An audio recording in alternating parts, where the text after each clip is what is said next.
Ang request ni panganay naman, ayan, madali na lang siyang igisa kapag luto na yung noodles. Tsaka para hindi siya, hindi siya matutuyuan.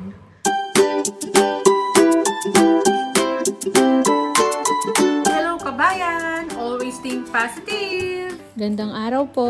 Ayan, alam niyo na, busy na naman po tayo dito sa kusina. Kasi may request yung panganay ko dahil masama yung pakiramdam niya. Sinisipon siya.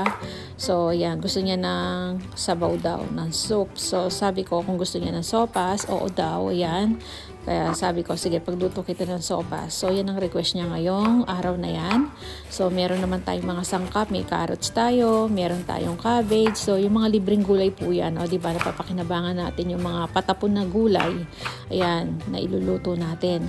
Tapos, meron naman tayong dyan, pasta shell. So, yan ang gagamitin ko sa ating sopas. Tapos, may mga ibang sangkap pa rin naman ako dyan na, yun, sabi ko nga, kompleto. Kaya sabi ko sa kanya, sige, lutuan ko siya. Pero nag-work si panganay kahit na medyo masama yung pakiramdam niya. Tapos, yan, hinugasan na natin yan, ang ating mga gulay. Yan lang naman lalagay ko, yung dalawang gulay na yan. Kasi yan lang naman yung gusto nilang nilalagay ko sa, pag nagsopas ako. So, yan.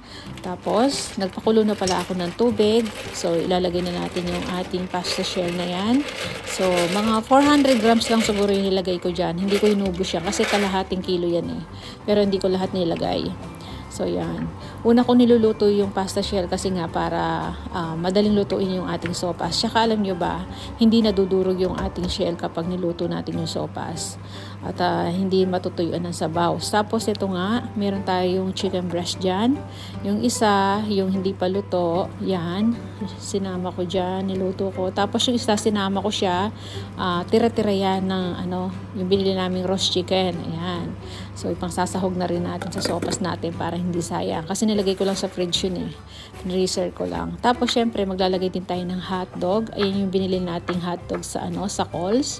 Di ba sabi ko baka magluto ako pang sahog. Yan na nga. So sa sopas isasahog natin. Yung kalahati lang. Kasi yung kalahati baka sa minudo ko isasahog naman yon. So yung kaya bumibili ako ng mga ng ganyan ng hotdog pang sahog ko. So yung ganyan ako maghiwa ng hotdog. Tapos siya meron na tayong sibuyas. Yan lang naman panggigis ako yung sibuyas saka yung bawang. So yan. Yan lang naman ang lalagay natin sa sopas natin eh. So, yan. Dahil request ni panganay, siyempre lutuin natin. Pag minsan naman si Mr. naman yung mag-request ng gusto niyang pagkain, ulam, ganon. So, yan. Hinihiwa na natin yung ating chicken. Ayan ang pangsasahog natin. Medyo mainit-init pa nga eh.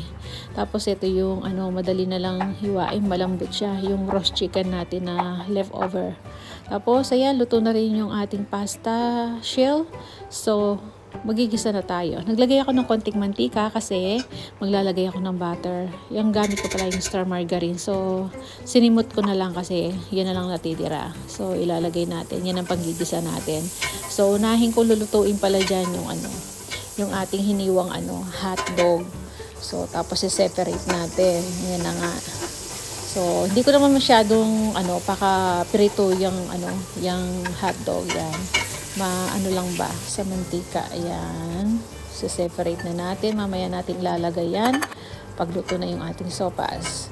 Tapos, sabay na tayong maggisa niyan ng ating sibuyas. Ayan. Gigisa-gisa lang natin. At sasabay na natin yung ating bawang. Yung dalawa na yan, hindi nawawala sa ating paggisa, diba? Yan. Mabango-mabango na yan. Tapos, ilalagay ko na yung aking hiniwang chicken. Ayan. Yung breast chicken. So, halos luto na kasi yung mga natin, sangkap, kaya madali na lang lutuin yan. Yung shell, yung pasta shell natin, luto na. So, yan, titimpla na lang tayo ng may soup. So, yan, ginamit ko nga pala yung pinagkuluan ng chicken para siya, mas malasa. So, yan. Tapos, magdadagdag na lang tayo ng sabaw. Ginamit ko na yun sa termo, sinubos ko na, kulang pa rin. Dapat maraming sabaw kasi makisabaw sila. So yan, dinagdagan ko uli. Tapos yan, at titimplahan na rin natin yan. Dire-diretso na kasi nga, luto na eh. Luto na yung mga sangkap. So gumamit ako ng chicken powder. Ayan, kasi nga wala tayong chicken cube. So, yun nabili ko sa Coles yun. Tapos, garlic powder, naglagay ako, and black pepper. Hindi mawawala mga yan. Ayan, pampalasa natin. Tapos, naglagay na rin ako ng konting patis. And then, maglalagay din ako ng konting salt. So, mamaya, titikman na lang natin kung kulang pa ang mga nalagay natin. Ayan, sinabi ko na rin pala yung ating carrots. Para pag kumulo, next naman natin lagay yung lahat ng sangkap na naiwan. So, yan, kumukulo na siya. So, halo-haluin lang natin yan. Tapos, lagay na natin yung ating fresh milk. Ang gamit ko fresh milk kasi yan ang meron ako dito para hindi rin masayang. Hindi ko pa nga nabubuksan yan eh. So, yan. Binili ko rin yan. Kaya kailangan magamit na natin. Pwede naman yung evap milk. Meron din naman akong evap milk dyan yung nakalata. Pero ito na lang yung ginamit ko para mabawasan din naman. So, yan. Dahil naglagay tayo ng fresh milk sigurado, matabang na naman yung ating sangkap.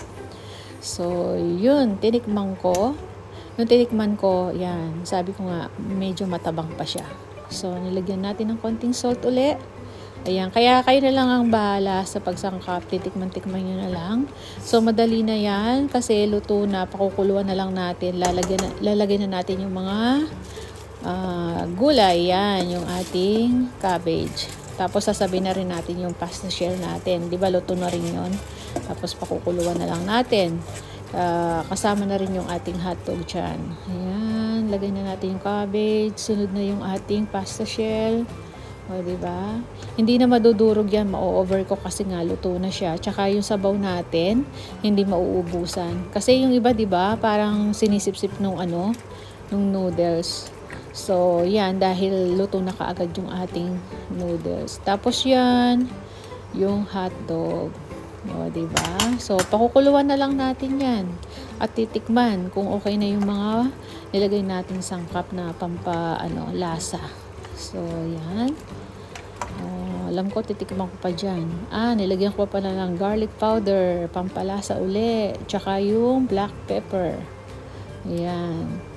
And then, hinalo-halo natin. At alam ko, titikman ko pa siya dyan.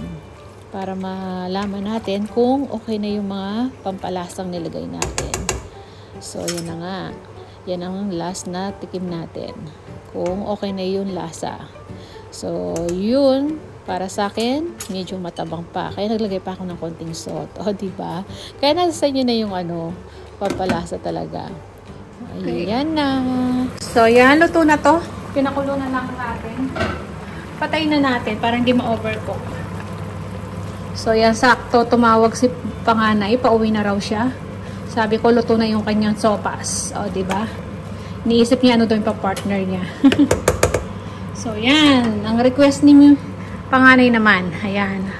Sopas. Ganyan na ako magluto ng sopas. Madali na lang siyang igisa kapag luto na yung noodles. Tsaka para hindi siya, hindi absorb nung noodles yung, yung shell yung ating sabaw. Yan. Hindi siya matutuyuan.